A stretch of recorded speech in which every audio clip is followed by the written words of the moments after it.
This is a continuation of Antony and Cleopatra. And I know I'm using the word, I use these superlatives, great, the best, and all that. I know I said that King Lear is the most powerful, the most moving of the tragedies. And I'd make that distinction, though Antony and Cleopatra is almost as moving under totally different circumstances. It's the greatest of Shakespeare's plays, I think. The others can't match it, I think, for abundance of poetry, for linguistic subtlety and lyricism and joy, I think. Because, as I said, although it's a tragedy, the characters die, the play represents the triumph of the heart. The triumph of the human heart. Okay, I want to tell you about a couple of scenes that I skipped earlier that are dear to me. Earlier in the play. In Act 2, when Antony and Octavius have basically made the deal that Antony will marry Octavia, to celebrate, we also meet Pompey. Now this is the son of Pompey the Great. Pompey the Great had been defeated and basically killed by Julius Caesar in Julius Caesar's quest for absolute power. And Pompey the Great was a great man and a great general. Pompey, the son, felt that his father had been treated unjustly. Antony himself had confiscated one of Pompey's houses, and imagine what a Pompey house must have been. Huge, luxurious, wonderful. So Pompey had gathered a navy about him, centered in Sicily, and his navy was very powerful. More powerful than Octavius's navy. But if Antony's joined with it, then the situation would change. And basically Pompey and his men, and a lot of them, thousands, were pirating, raiding towns and cities in southern Italy, and causing Octavius a lot of problems. This was one of the main reasons why Octavius needed Antony's help, and wasn't getting it. Now Antony comes to town, and they meet Pompey. Pompey is somewhat awed, I think, by Antony, and that again is another of those measures of how great a person is. The reaction of somebody as imposing, as impressive as Pompey is interesting. And Pompey basically yields and says, keep my father's house, typical of the generosity of these people who have so much, though. And they make an agreement. There will be no more piracy. I think basically they gave him Sicily. But in a sense they gave him what he had already. Now, an assistant to Pompey is Menas, M-E-N-A-S. And Menas corresponds to Enobarbus. As I told you, Enobarbus is Antony's right-hand man, a general himself, and a wit, and one of the great secondary characters, far greater than Horatio, for example, or far more interesting. Horatio of Hamlet. Okay, so these great men, the triumvirate, that is Antony, Octavius, and Lepidus, of the second triumvirate. Lepidus, a very rich man, and admitted into the triumvirate because of his money and power, along with Pompey and Menas, and along with Enobarbus. Enobarbus is there. A few other people are there, and servants all gather on a ship in a harbor to drink and socialize.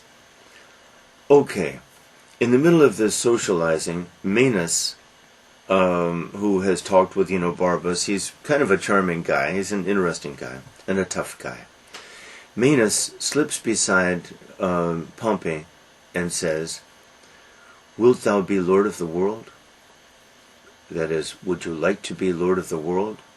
And Pompey, who has been drinking and laughing, drinking and laughing, they all make fools of themselves. They all make fools of themselves, and that's one of the points of the scene, I would say. Pompey says to him, "Are you crazy? You've been drinking too much." Manus says, "No, I haven't had a drop to drink." I'll say it again. Wilt thou be Lord of the world? Do you want to be Lord of the world? Manus doesn't quite get it. What do you mean? Well, what Manus means is all he has to do is cut the... He doesn't even have to do that, really, but let's say pull up the anchor, or, even better, just slip behind Antony, Lepidus, and Octavius and cut their throats. That's all.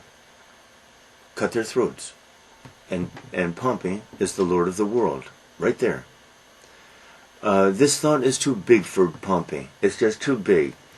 And I think even if he had not been drinking, it would have been too big. He's a little too awed, A-W-E-D. He's a little too awed by the company, especially by Antony. The thought is too big for him. And so he responds in an interesting way. He said, "If you had just done it and not told me, I would have crowned you. I would have praised you. But now my honor is at stake." Well, this is a striking instance of this word honor. And C.S. Lewis once said criticized Shakespeare for this honor, this use of honor. Honor is one of these words that gets thrown around. It was huge in the Renaissance. I'm sure it's been huge in Korea and Oriental Asian countries too. But according to C.S. Lewis, who is a devout Christian thinker, the word honor is silly nonsense. And of course it is directly contradictory to everything Christian. Contradictory to Christian humility, forgiveness. After all, this use of honor means if you call me a bad name, out come our swords and we duel to the death. Or if you say something that offends me somehow, out come the swords, my honor is stained, we duel to the death. Well, C.S. Lewis's point is that this was nonsense. This is simply the aristocracy giving itself the right to play its silly games and try to call it Christian, but it's not Christian in any sense. The word honor is contradictory to Christianity. C.S. Lewis's point. But here, it seems to me, in this scene with Manus, Shakespeare shows that he understands quite well what nonsense this word is, that this word is simply a word used by people for their convenience. Because when Pompey says, "My honor would be stained," what? He's simply using this word to cover up his cowardice, his timidity. He's using it as a screen. And I think that when Shakespeare says this, he reveals, I wonder if, I'll go this far, I think whenever the word honor is used, it's a screen. It's a screen for other things.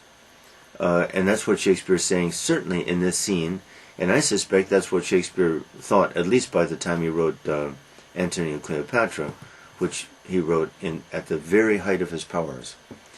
His powers would wane a little bit thereafter in Coriolanus, which is wonderful, and then The Tempest, which is wonderful.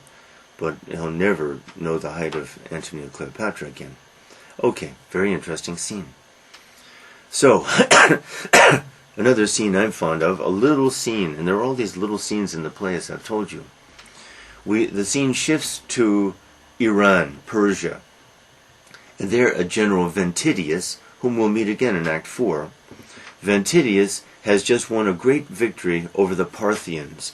The Parthians, Persians basically, were a big problem to the Romans. They never really got control of them. And so the scene is in Ventidius's tent, and Ventidius is the conquering general now. An assistant of his comes to Ventidius and says, "Shall we pursue them? We can kill them now. We can remove the Parthian threat right now." And Ventidius says, "No. No, don't do it. Because he who outshines the general is going to lose. That is, he doesn't dare do more than, he doesn't dare, cheap expression, he doesn't dare steal the spotlight from Antony. That's too dangerous. Antony might be jealous, might resent such vast success, because this would have been a vast victory, a victory of vast importance. It would have eliminated many future wars. But Ventidius, sharp man that he is, says, no, no, no, too dangerous. For me, this might cost me my head. Very sharp. So Shakespeare had read the Roman literature, and this kind of insight is common in the Roman literature and in Plutarch too. That is, high level of sophistication. I must admit that in Antony and Cleopatra, Shakespeare has the best of all the stories. He's got this Roman story, well documented by brilliant people who had analyzed it, and he has the benefit of that. In the case of Hamlet, really he has a mediocre story. In the case of Othello, mediocre story. And even Macbeth, nothing much. But in this story, he has great characters ready-made. There they are. He has only to equal their greatness, and the greatness accorded to them by their authors, like Plutarch. In his case, of course, he goes far beyond what any author could have done, any author could ever have done. No author could have treated this, or could treat this with anything like what Shakespeare did. Okay, now we get to the end of Act 4. Toward the end of Act 4, Enobarbus has become more and more uncomfortable. He's certainly uncomfortable with that first battle scene where Antony fled, following the sails of Cleopatra, And as I told you yesterday, he says, my heart and my head begin to be at war. In his heart, he wants to stay with Antony. He loves Antony. But in his head, he sees Antony making very foolish decisions. Okay. So then, after that first day, he decides, I'm leaving. So, during the night, apparently, he slips out. He's a general. He's a super general. He's not a commoner. So where he goes, people watch, but he went out alone, and he slipped over to Octavius's side. The next morning, a servant tells Antony what had happened. Enobarbus is gone. Antony's immediate reaction: send his treasures and add some more treasures to it. Now, I haven't discussed this yet, but the largesse is the word, the French word, or the magnanimity, the greatness of heart that is Antony's begins to, well, we've seen it all to play, actually. I can't say begins, but it's typical of Antony. Was he angry? No.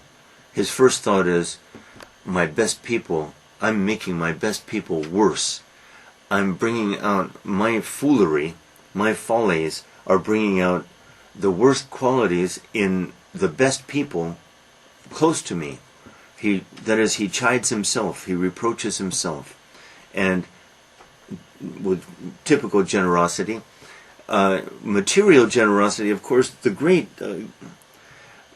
we can view this two ways.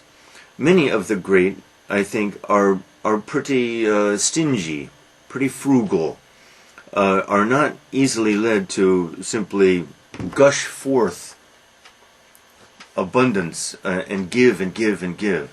But Antony is the opposite. Antony would give and give and give until nothing's left, and he tried to give some more. Octavius, to his credit, is a little like that, but Antony is just a heart. He's a heart, that's all. Octavius always thinks. Antony feels. He's a heart. Okay, well that's very moving. So then we get this great scene early in Act 4 that's so powerful. It's late at night. Soldiers are keeping watch out in the fields. And two soldiers are talking, and they hear strange music. Strange supernatural music. And one of the soldiers says, I'm going to tell you something else too. But one of the soldiers says, it's Hercules, the god Hercules, now leaving Antony. Antony had always claimed to have descended from Hercules. This was still common in the Greek and Roman times. That is, they would try to trace back their lineage to some god. Okay, and this can be pardoned as far as I'm concerned in Antony, such silliness. But that the common, nameless, anonymous soldier says that. In Shakespeare, that's absolute. He speaks with absolute authority. We know it's true. Now I have to tell you one other scene and then slip back to this, because earlier in that scene on the boat, on the ship, where all those great men, powerful men, are getting very drunk, we get a short little conversation among the servants, the nameless, anonymous servants, who are commenting on that all the power in the world is concentrated on that boat. Of course, Western world, but well into the East too. And the boat is rocking, so to speak, because they are all drunk and making fools of themselves. And their level of conversation is very foolish. Lepidus gets very drunk, boyishly, sloppy, vomiting drunk. Octavius can't drink much anyway, and he gets a little drunk, but he will not let himself get very drunk, and you know he won't. And Antony can drink all night and fight a war the next day. And he does that. And Antony can drink all night and fight a war the next day. The kind of man he is. Okay. Back to the scene with the soldiers in the fields. In the field there, on the plain, whatever. It's night, remember. And suddenly the soldiers hear a voice, and shh, it's Enobarbus. First, okay, I'm going to try to do this here. Enobarbus. Okay, basically Enobarbus dies of a broken heart. Right there, boom. He literally dies in a ditch of a broken heart. He's so overwhelmed by at having, I guess, at having abandoned or betrayed Antony, but he's more overwhelmed by Antony's gesture, by Antony's generosity. Sorry. And it breaks his heart, and he dies right there in a ditch. Okay, moving on. What else is next here? Enobarbus. Okay. Now, there's a second battle. The second day, Antony's guys all do well. They win. They win the battle.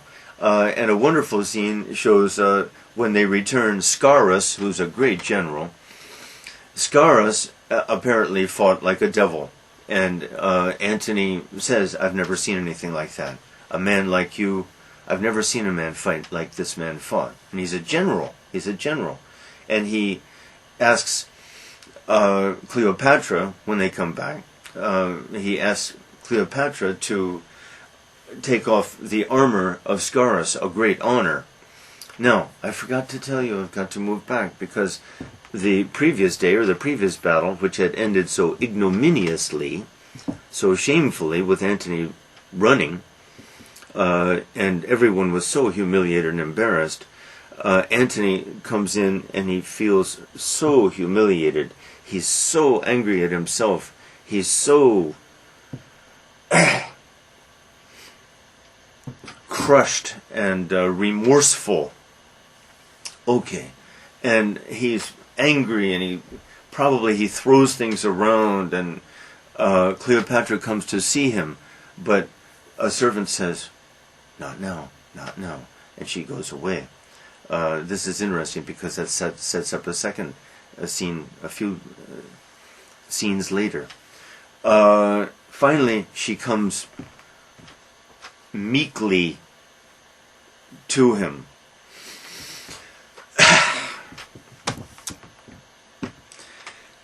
Acts 4 and 5 are so so wonderful. Okay, she comes meekly to him, and she says, I'm sorry, I didn't know you were going to follow me. I didn't think you would follow me. I better take these off. And he says, you know my heart is attached to you. Anyway, great scene. I better do it this way. So she weeps. And his emotion is overwhelming too. And I ought to read a speech to you. Maybe I can do that. God, maybe I can do that. Fall not a tear. Fall not a tear. All her tears are worth an empire. One tear of hers is worth an empire. That's what he says. And he's right. Okay. So, these great scenes in Act 4 and Act 5, it just never stops. It never stops. And there are so many, too. Now, and I'm not at the end of Act 4 by any means. Okay. Caesar, I guess it must have been after the first bad day. Caesar sends Phidias, who is a top man. Caesar is surrounded by very sharp people, of course. I mean, he is so sharp. And these people have to be very, very sharp to be around him. Phidias is the name of one of these men. And he sends Phidias to Cleopatra to basically try to convince her to abandon Antony, because he knows that would just crush Antony. This is a sensitive mission, and Phidias has to be on his toes. He has to be sharp. So Phidias goes to Cleopatra, and she grants her hand to him, and he starts playing with the hand a little bit and kisses the hand, just as Antony walks by. And Antony glances over and sees this. Antony explodes disproportionately to the scene, because this kind of thing happens with royalty all the time. But anyway, he explodes, and he comes in and he says, basically he says, first he says terrible things to Cleopatra. Witty. I have neglected the wit of this play. There is so much wit. I mean, whenever Antony speaks, Cleopatra too, half the time is wit, and half the time is this miraculous use of language. Okay, so Antony comes in, and he says to Cleopatra, I found you a cold morsel on Caesar's, what's the, bench, I forget the word. Anyway, what he means is, when I found you were leftovers, cold leftovers, on a trencher, on Caesar's trencher. In other words, you had been used by other men in the past, among them Pompey and Caesar, recall. She had been married too, and she was a widow, of course. I found you cold leftovers on Caesar's plate. Whoa! Imagine when these two people get angry at each other. Their genius, through Shakespeare, of course, wow. They can say some very acerbic things. And then he says, servants, take him out, this saucy Jack here, take him out and whip him. And whip him until he cries. And then bring him back to me. Well, imagine the struggle and imagine everyone's amazement. But, now this was earlier scene, so sorry about the timing. But Enobarbus is watching, always cool and sharp. And as soon as Phidias, he said, who are you, Jack? And what are you doing? I serve Octavius, he says, with trying to keep his dignity. And Enobarbus says, aside, you'll be whipped. And that's exactly what happens. That's how sharp these people are. Take him out and whip him. And when he whimpers, bring him back. And then Antony, by now, has calmed down a little bit, and he knows he's been too he has overreacted, and as the heart will overreact, and he does that often enough. Cleopatra, by the way, earlier hit and scratched the messenger who told her that Antony was married, that Antony had remarried, had married Octavia. Famous, wonderful scene. Cleopatra just beat and scratched and hit the poor messenger and said, tell me it's wrong, tell me you lied. These are the excesses of heart, which are sometimes pretty painful or not very nice, at least. But the excesses in the direction of generosity are far greater. Okay, back to our scene. Phidias is brought back in, whimpering maybe. He has been beaten soundly. Go back to Octavius. Tell him your entertainment, he says. Tell him your entertainment. Tell him, I don't like his arrogance. Octavius is right. I don't like his arrogance. He seems to have forgotten who I am, or at least who I have been. Tell him he has a servant of mine, a bondsman, Hipparchus, I think. He can do the same to him if he wants, or torture him and kill him. I don't care. Go. And next time you see a lady's hand, tremble. Every time you see a lady's white hand, tremble before you reach for that and kiss that hand. Whoa. Okay. That's Phidias. At the end of Act 3, by the way. Now, in Act 4, we get the second battle, which we win. And Antony is charming in victory, and he wants to stay up and drink all night. And he wants the servants to drink too. And at a certain point, he has the servants weeping too. Excuse me? Okay. And they party all night. And the next day, Cleopatra charmingly tries to put on the armor of Antony. It's wonderful. And we meet this servant for the first time, Eros. E-R-O-S. His name, of course, means love, erotic, and more, as Shakespeare knew. And Eros has become the closest servant to Antony. And when Cleopatra can't put the armor on correctly, Eros does. And it's all very nice. And they're speaking very calmly, just like lovers in a calm. Then comes the battle, and the battle is hopelessly lost. Caesar, Octavius, wins the battle. By the way, Octavius was Julius Caesar's grand-nephew. I'm sure I was a little unclear on that before. Grand-nephew. I'll look that one up, maybe. Okay. So this time things are terrible. And Antony is very upset and angry, so angry and upset that he once again says some bad things to Cleopatra. And Cleopatra is afraid. And Cleopatra says, well, the battle's over. That means soon Octavius will be here. Time to make some decisions. So she withdraws to the monument. We imagine maybe it's meant to suggest like a pyramid, the monument, off the ground, elevated by 5 or 6 feet. A recess there where they can see anybody coming. And in her mind, she will she thinks she will kill herself rather than yield to Octavius, because let's get this out. The Roman style is capture the big ones, bring them back to Rome, put them in a cage, and drag them through Rome for the Roman mob entertainment, and they will throw rotten tomatoes and say insulting things at them. A very humiliating experience. Nobody wants that.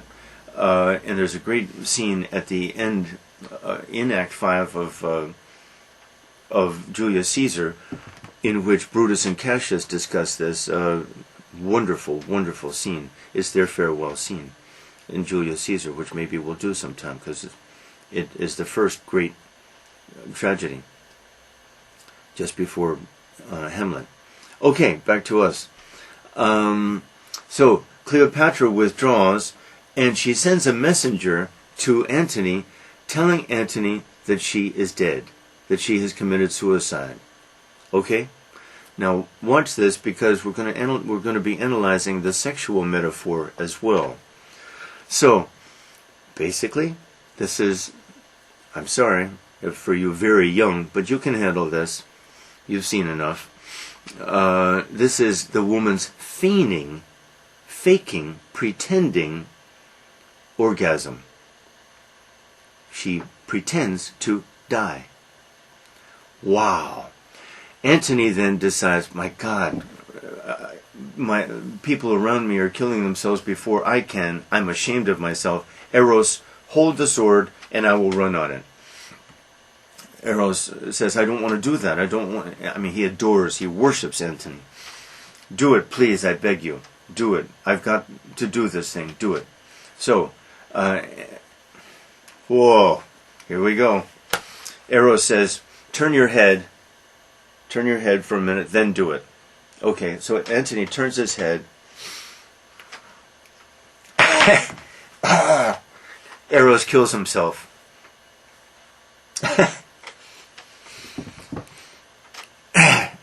Eros kills himself rather than obey Antony and kill Antony.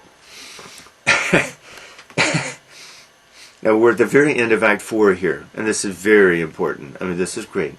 So then Antony is more humiliated. He's feeling like a fool, really, and he becomes a fool. And in my opinion, this is the foolishness of the male sexual act. That's what Shakespeare is mocking. The silly, spasmodic behavior of the male at such a time. He's mocking it. He's making fun of it. Because Antony botches, he makes a mess of his own attempt to die. Okay, he takes the sword and stabs himself. But he's not dead. And he still has a lot in him. So then a new messenger comes in and says, Cleopatra sent me. She feared that you might do this. She's not dead. Servants, bring me to Cleopatra. And so we get the absurd spectacle of servants carrying this man. Let's even leave the sword in him just to make it even more ridiculous. This dying man carrying him to the monument. And then even more absurd, they have to lift him up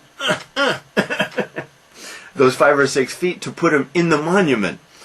There he dies after some very moving. Imagine. A farewell, I'm dying, Egypt, dying, he says. He also says, trust no one but Proculeius. Of the people around Octavius, trust no one. And basically, Antony wants Cleopatra to somehow live. He doesn't want her to die. Oh boy. So, at the very end of Act 4, get this, Antony dies. Sexual metaphor, Antony dies. But there's still Act 5 to go.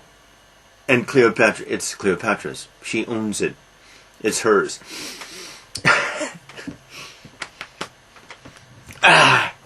It's her glory. Act 5. Okay, here we go. I'm not sure I can do this though. Basically, Act 5 is kind of mystical. It's mystical. It has a lot of wit in it. By the way, Proculeius comes, but Proculeius was not the one to trust. Proculeius basically betrays Cleopatra. Then Octavius, though, sends Dolabella. Now, I'm sure that if anyone had asked Antony, do you trust Dolabella? Does anyone trust Dolabella? Antony would have said, absolutely not. The man is an icicle. The man is an iceberg, incapable of feeling. That's certainly what anybody would have said. Caesar would have said this. So, follow this, please. Dolabella comes to Cleopatra. Cleopatra, at this moment, is kind of under the control. She's in danger of being captured.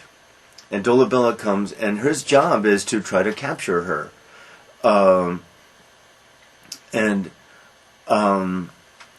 Dolabella says, Madam, maybe you know me. No, I don't. But Cleopatra is very, very melancholy at this point. She's kind of absent-minded, and she almost doesn't listen to him. And that's interesting, too. You can get an allegory out of all of this. I'm not sure what. I've never tried, but that would be great, because Dolabella is wonderful. Okay. Cleopatra starts talking. And she says, okay, she starts thinking about Antony. And she says, I dreamt there was this great man called Antony. And on and on and on, a long speech, a couple of speeches, maybe a total of 20 lines. And she says absent-mindedly to Dolabella, do you think there was such a man? Dolabella melts. Sorry, god damn. Dolabella basically melts. Dolabella is overwhelmed by what? By Cleopatra's passion, by her heart. And Cleopatra says to Dolabella, what do you think Caesar plans to do with me? And Dolabella says what he is supposed not to say, what he would be the last man in the world to say, Madam, he will lead you in a triumph through the streets of Rome, triumph, a parade. Madam, no matter what he says, he plans to put you in that cage and lead you through the streets of Rome. It's a miracle. It's a miracle that Dolabella, that man, says that.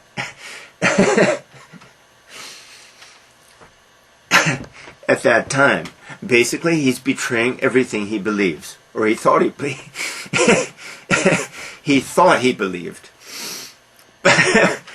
Whoa. In the presence of Cleopatra, he changes completely. It's a transformation. It's a metamorphosis. Now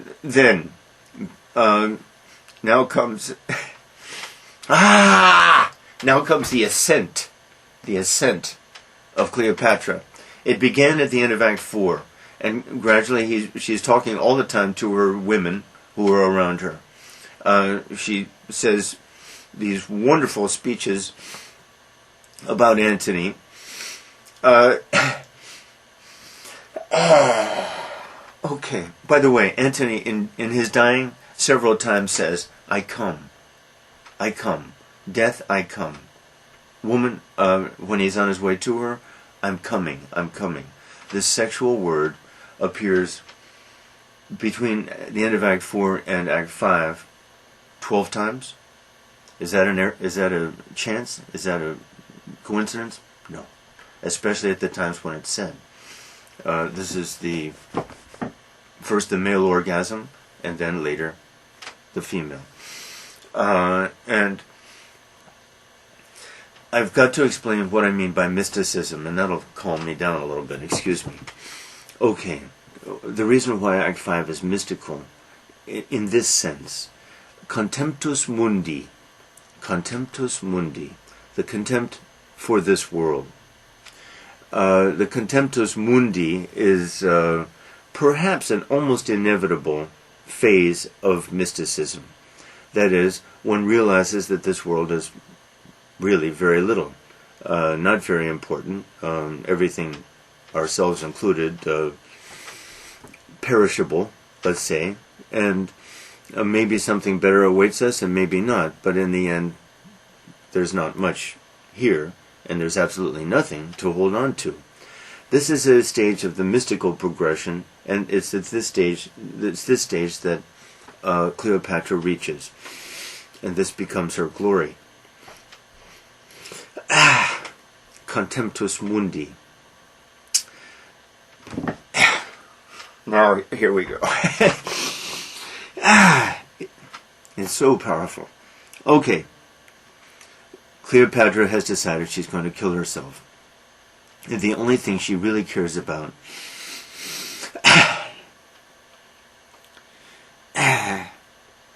is, let's say, being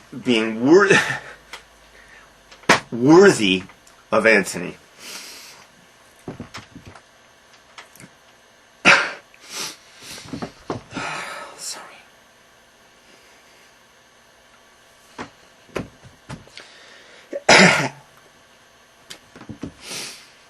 I gotta get this out. She just wants to join Antony in paradise. It's not Christian, though. It's not Christian. Of course, they're not Christian. So in the Elysian fields, in the classical underworld, whatever, wants to join him.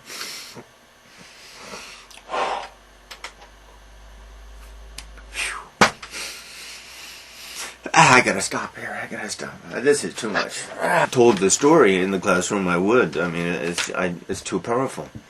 Okay, I gotta practice here. She only cares about becoming his wife, because she, of course, has never been his wife. She has been, strictly speaking, his mistress, his concubine, his kept woman. She's going to join him. So, the plan, she has studied methods of killing herself for many years. And many of the greats did this, and it was a wise thing to do, because life could end pretty quickly. Excuse me. Cleopatra has studied death, dying. Not like the philosophers, but now she becomes kind of a philosopher. So, she has ordered a servant, a poor farmer along the Nile, comes to her with a basket of figs. The Romans who are around her now, I mean, she's basically captive, but she's a little bit free in her recess there. The Romans let this man by with this. What do you have there? I have some figs, Nile figs, for the queen. They look in there, no problem. Well, in the bottom of this basket of figs is an asp. Okay. Asp, a poisonous snake. This guy is a clown, and I bring you joy of the worm. Now, worm is a phallic symbol, male organ phallic symbol, and so the language is still sexual. Anyway, Cleopatra's greatest speech, in a play full of great speeches, is her dying speech. But as she's preparing the asp, her best friend Charmian dies literally of a broken heart. Okay, I know we don't have much time. So then she applies the asp lovingly. It's kind of like a sexual, mystical thing, and she dies. She dies gently. Another of her servants kills herself too. And as she dies, of course she says, I come, Antony. Okay. Okay, I'm going to try to read a little of the greatest speech. No, I can't do it. Give me my robe. I can't do it. I come. I come. I come. Husband, I come. Or her dying words. Dying. Get it? Okay. Caesar comes in and feels cheated, but he's a great man too. And as I've told you already, although he doesn't have much heart, he admires those who do. Though, of course, he will triumph in the material sense in the world over them. And he delivers a kind speech which ends the play in praise of Cleopatra. I guess that's all I can. There it is. Wonderful. Great play.